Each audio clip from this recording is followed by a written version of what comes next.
नमस्कार, आप देख रहे हैं जानो दुनिया। मैं हूं आपके साथ हर्षिता। आइए करते हैं खबरों से शुरुआत।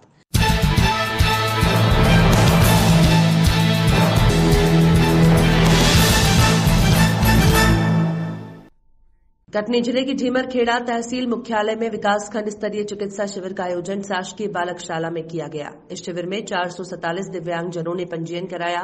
वहीं 200 लोगों को प्रमाण पत्रों का वितरण और कृत्रिम उपकरणों के वितरण के लिए 65 आवेदनों को चिन्हित किया गया।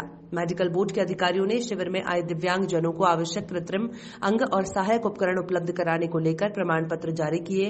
इस दौरान इस शिविर में विशेष अतिथि के रूप में जिला पंचायत सदस्य पूजा देवी सिंह, जनपद पंचायत उपाध्यक्ष जितेंद्र सिंह ठाकुर, रोजगार सहायक यूसुफ खान, मनोज शुक्ला सहित अन्य जनप्रतिनिधियों ने शिरकत की। बालाघाट ग्रामीण थाना अंतर्गत नवेगांव के ग्राम बगदरा में जमीन विवाद को लेकर पंचायत सचिव की 7 लोगों ने मिलकर हत्या कर दी।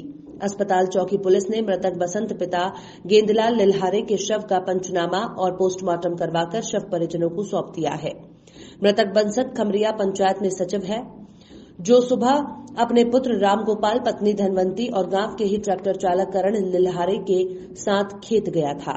खेत में रबी फसल की रोपाई के लिए ट्रैक्टर से जुताई कर रहा था। इस दौरान गांव के ही गणेश नकपुरे, पेंढारी, रमेश, टोबू, धुरपता, पार्वता और कलाबाई खेत में पहुंचे और हमला कर दिया। मारपीट में गंभीर रूप से घायल बसंत को 108 एम्बुलेंस वाहन से जिला चिकित्सालय लाया गया, जहां उसकी मौत हो गई। बताया गया कि रमेश नकपुरे के भाई गिरानी नकपुरे से वर्ष 2012 में मृतक बसंत ने खेत की जमीन खरीदी थी, लेकिन गिरानी के भाई रमेश और गणेश द्वारा जमीन को लेकर विवाद किया जा रहा था, जिससे उक्त जमीन का मामला न्यायालय में चल रहा था। इस जमीन विवाद के चलते आरोपियों के द्वारा बसंत की मारपीट कर हत्या कर दी गई। पुलिस ने मर्ग कायम कर मामले को जांच में लिया है।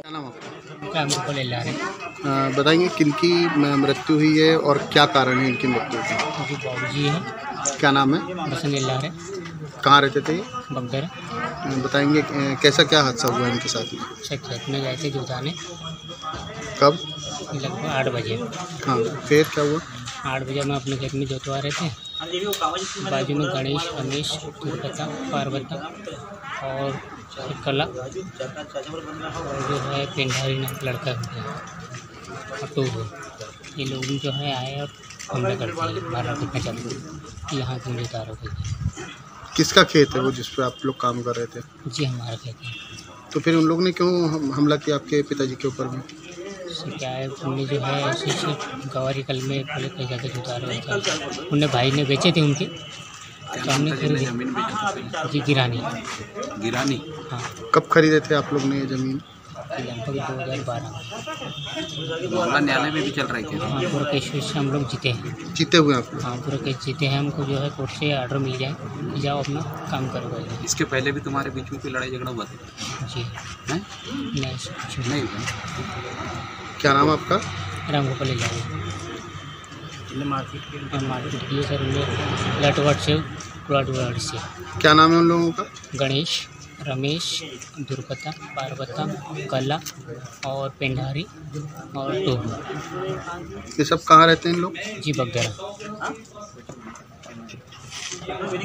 जिले के बुढ़ार थाना क्षेत्र में एक हैरान कर देने वाली चोरी की सीसीटीवी फुटेज सामने आई है, जहां एक केसरी नंदन ट्रेडर्स सुपर मार्ट के छत तोड़कर घुसे चोरों ने पहले दुकान में रखे आइसक्रीम खाई, पानी पिया, फिर लाखों की चोरी कर रफू चक्कर हो गए।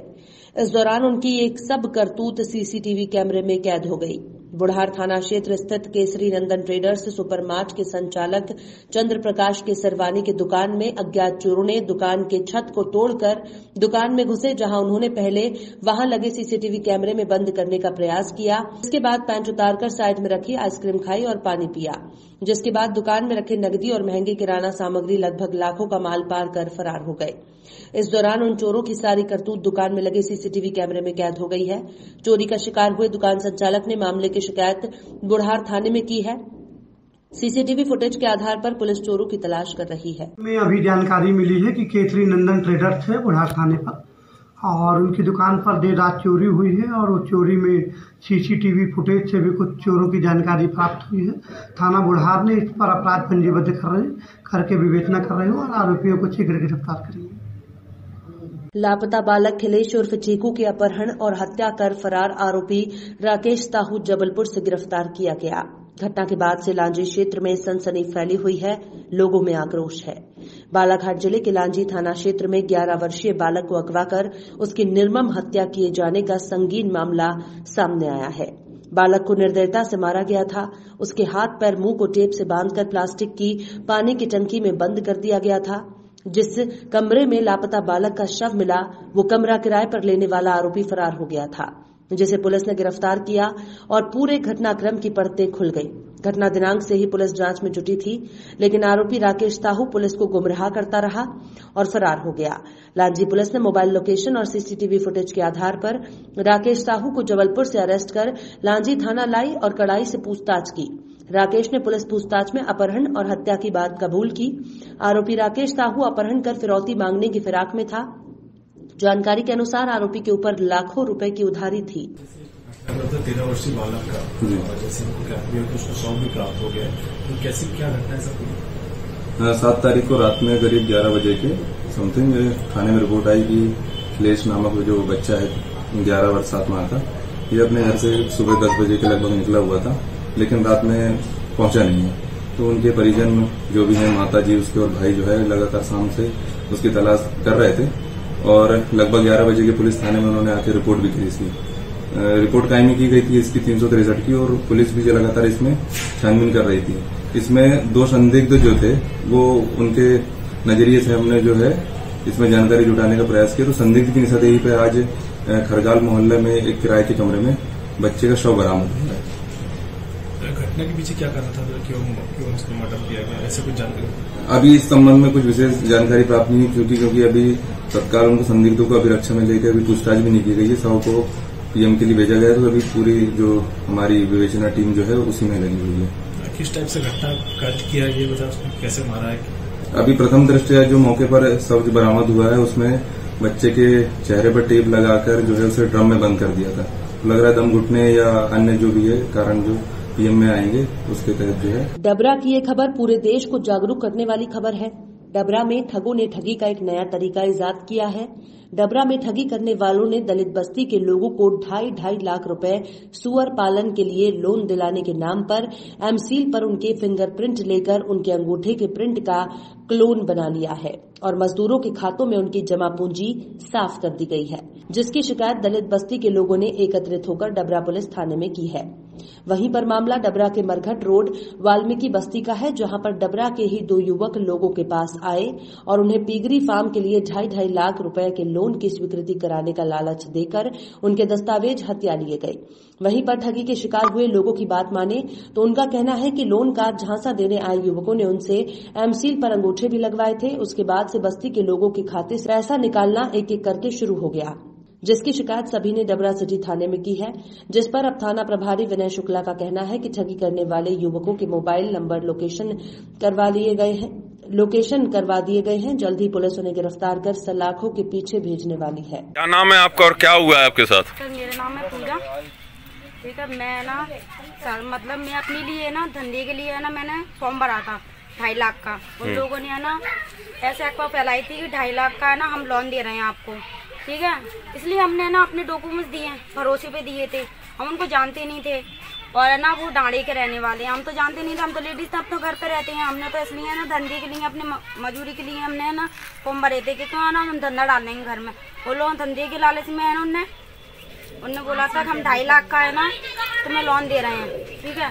फिर हमने भरोसे में कागज दे दिए, अपने डॉक्यूमेंट्स दे दिए और फिंगरप्रिंट दिए अपने। इसलिए सर हम जानते नहीं थे और उन लोगों ने हमारे 20,000 रुपये निकाल लिए उनने को बैंक में से।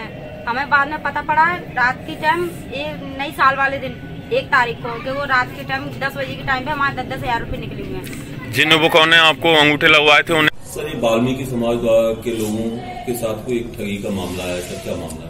इसमें सूअरों के व्यवसाय के माध्यम से लोन दिलाने के लिए उनसे कागज लिखवा लिए गए, उनकी कुछ सूचनाएं प्राप्त कर ली गई या उनके खाते से कुछ पैसे निकाले गए। संबंधित आरोपी का मोबाइल नंबर मिला है। अभी किसी जनप्रतिनिधि द्वारा बताया गया कि उसकी लोकेशन सर भंडे में रहना है, उसकी लोकेशन निकलवा रहे हैं, कैब भी निकलवाएंगे, नाम पता साइबर सेल को दे दिया। उसके पश्चात जानकारी बैंक से संपर्क कर उसके विरुद्ध उचित कार्रवाई की जाएगी। अलीराजपुर जिले की सोंडवा तहसील में जय आदिवासी युवा शक्ति संगठन के कार्यकर्ताओं कमरू अजनार का पुतला फूका। एफआईआर दर्ज कराने के लिए सोंडवा थाने में आवेदन दिया। हिंदू युवा जनजाति के द्वारा उदयगढ़ के पुलिस थाना परिसर में आयोजित कार्यक्रम में राष्ट्रीय कांग्रेस पार्टी के उदयगढ़ ब्लॉक अध्यक्ष कमरू अजनार ने अपने संबोधन में स्वतंत्रता संग्राम सेनानी, आदिवासी क्रांतिकारी, महामानव बिरसा मुंडा को सार्वजनिक जगह पर गालियां दी। आदिवासी समाज के भील और भिलाला को अलग अलग कहते हुए आपत्तिजनक टिप्पणी की गई, जिससे आदिवासी समाज में भारी आक्रोश फैला है। हर ब्लॉक, तहसील और जिले में आदिवासी समाज द्वारा आक्रोश जताते हुए ज्ञापन दिए गए। सोंडवा तहसील के जय आदिवासी युवा शक्ति संगठन के कार्यकर्ता और ग्रामीणों ने भी नारेबाजी करते हुए पुतला दहन कर भारी आक्रोश जताया और आईपीसी की धारा 153A, 294, 295A, 505 के तहत प्रकरण दर्ज कर वैधानिक कार्यवाही करने की मांग करते हुए पुलिस थाना सोंडवा में आवेदन दिया। जय आदिवासी युवा शक्ति संगठन के महामंत्री गोविंद डावर ने संबोधन करते हुए कहा कि अलीराजपुर जिले में सभी धर्म के लोग आपसी भाईचारे से रहते हैं और कमरू अजनार ने क्रांतिकारी महामानव को गाली गलौज करते हुए भील भिलाला को आपस में अलग अलग बांटकर समाज को नीचे गिराने का प्रयास किया है, जो कि बहुत ही निंदनीय है। इस पर कानूनी कार्यवाही की जाना चाहिए और कानूनी कार्यवाही नहीं होने पर जय आदिवासी युवा शक्ति संगठन द्वारा भूख हड़ताल कर धरना प्रदर्शन किया जाएगा। इस मौके पर जैश के कार्यकर्ता गोविंद डावर, अतुल तोमर, उमेश तड़वला, राकेश चौहान, बबलू जमरा, भुवान चौहान, इंदर सिंह तोमर, अरविंद तोमर, गोविंद अजनार, दर्शन सस्तिया, वीरेंद्र चौहान, इलू चौहान, वेरला डावर, रिकेश बारिया, विरला पीड़िया आदि उपस्थित।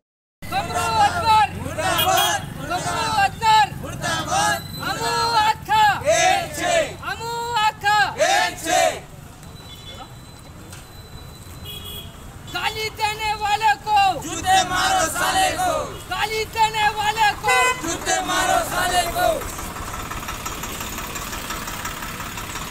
आज हम यहाँ पे हमारे आदिवासी समाज के होते हुए फिर भी हमारे समाज में ऐसे गाली देने वाले अत्याचार को हम बीच चौराहे में पुतला दहन करेंगे उसका।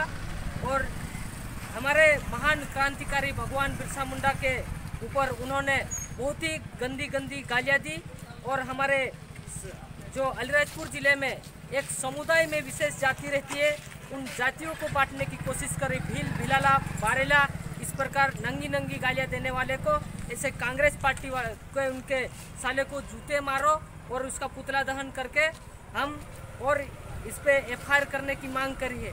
यदि हमारी बातें नहीं सुना जाएगी थाने कहीं पे भी इसके खिलाफ एफआईआर नहीं होती है तो हम उग्र आंदोलन चौराहा पे करेंगे। जब तक उसको गिरफ्तार नहीं करेंगे तब तक हम भूख हड़ताल पे भी बैठेंगे।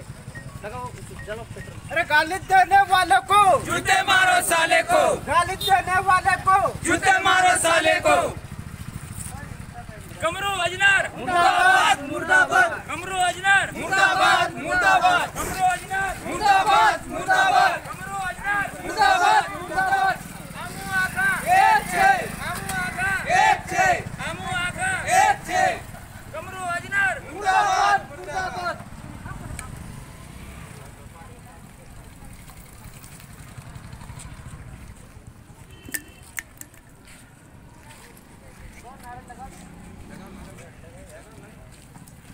एक तीर एक कमान, आदिवासी एक समान। एक तीर एक कमान, आदिवासी एक समान। एक तीर एक कमान, आदिवासी एक समान। बिरसा मुंडा जिंदाबाद, बिरसा मुंडा जिंदाबाद, बिरसा मुंडा जिंदाबाद।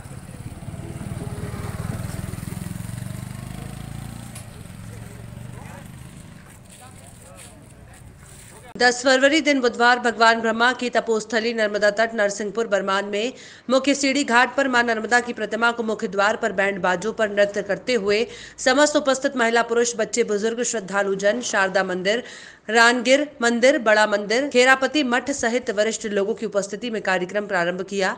मां नर्मदा भक्त मंडल के सदस्यों ने सुबह 10 बजे मिडली चौराहा NH 44 से प्रारंभ होकर नर्मदा तट आयोजन स्थल तक भव्य चुनरी कलश यात्रा विशाल रूप से निकाली। जिसमें नन्ही नन्ही बेटियों को सजाकर मां नर्मदा का स्वरूप मानते हुए उनका पूजन अर्चन किया गया। आज के विशाल धार्मिक कार्यक्रम में मां नर्मदा भक्त मंडल बरमान सहित समस्त ग्रामवासियों का सराहनीय योगदान रहा। कार्यक्रम के दौरान 1 किलोमीटर लंबी पैदल नर्मदा कलश यात्रा में बरमान पुलिस बल प्रभारी रैली में बल सहित अपनी सराहनीय भूमिका में नजर आए। भाजपा कांग्रेस सहित ग्रामवासियों के हर वर्ग से स्थानीय लोगों सहित अन्य ग्रामों से पधारे लोगों, माताओं, बहनों, विशेषकर सैकड़ों नन्हे बच्चों का सराहनीय सहयोग मां नर्मदा के लिए दिया गया, देखा गया, महसूस किया गया। कार्यक्रम के अंत में विशाल भंडारे का आयोजन रखा गया, जिसमें हजारों लोगों ने भरपेट प्रसाद का आनंद लिया। आज की कलश यात्रा में मां नर्मदा की प्रतिमा स्थापना, विशाल भंडारा कार्यक्रम के मुख्य लग्न पूर्वक प्रारंभ से अंत तक सक्रिय भूमिका निभाने वाले युवाओं के नाम पंडित अंकित पांडे, पंडित अनिल शास्त्री, आशु महाराज, भाई रानू साहू, योगेश नोरिया, देवेश नोरिया, पप्पू नोरिया, सर्वेश नोरिया, प्रदीप नोरिया, कमलेश नोरिया, राजा नोरिया, विशाल नोरिया, बीरन बादशाह, रोहित नोरिया आदि युवाओं का नर्मदा तट स्थित इस कार्यक्रम में अहम योगदान रहा। क्या नाम है आपका? देवेश नोरिया। देवेश जी, कल आप लोगों ने नर्मदा तट पर मुख्य गेट पर नर्मदा प्रतिमा की प्राण प्रतिष्ठा जो करवाई थी, विशाल भंडारा किया था, उसके बारे में कुछ बताएंगे आप? जी, सबसे पहले समस्त माताओं, बहनों, भाइयों को, नन्ही बेटियों को आभार देना चाहूँगा जिन्होंने कल नर्मदा प्रतिमा स्थापना चुंडी कलश यात्रा में तहे दिल से सहयोग दिया। मां नर्मदा भक्त मंडल एवं समस्त ग्रामवासियों के सहयोग से यह विशाल कार्यक्रम सफल बनाया गया एवं हमारे प्रारंभ से अंत तक समस्त कार्यक्रम सदस्यों को साधुवाद, जिन्होंने दिन रात मेहनत करके नर्मदा तट के विशाल महोत्सव को ब्रह्मा की तपों के लिए हर धार्मिक कार्यक्रम को सफल बनाया और मां नर्मदा जी की कृपा हम लोगों पर और हमारी समिति पर और हमारे ग्राम पर सदा ही बनी रहे और ऐसे कार्यक्रम हम आगे करते रहें।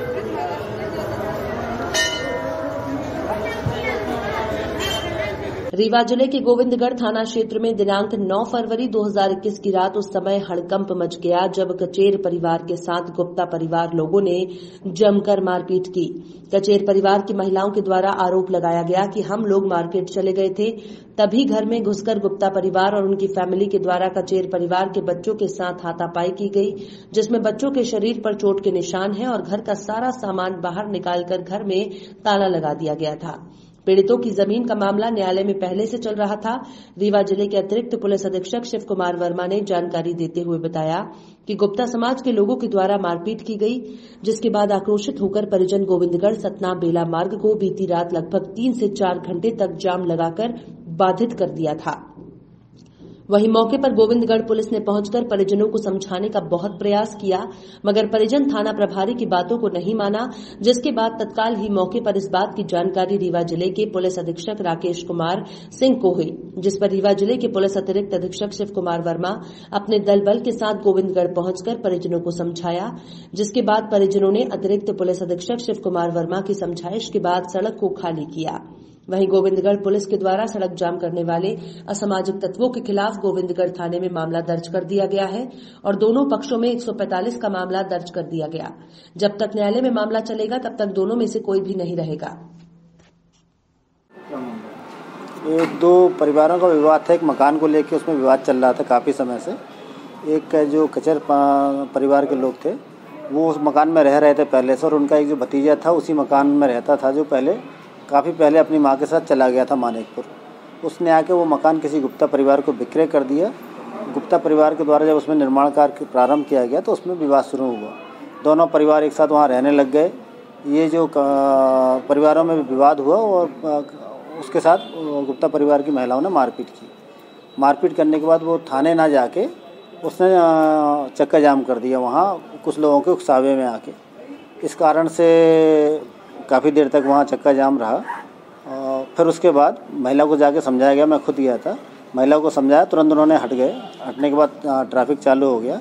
महिला की रिपोर्ट पर गुप्ता परिवार के लोगों के विरुद्ध प्रकरण पंजीबद्ध करके विवेचना में ले लिया गया है और जिन लोगों ने उस महिला को उकसाया था, उकसाने वाले लोगों के विरुद्ध चक्का जाम का प्रकरण पंजीबद्ध करके उनकी भी पतासाजी करके उनके भी विरुद्ध कार्रवाई की जा रही है।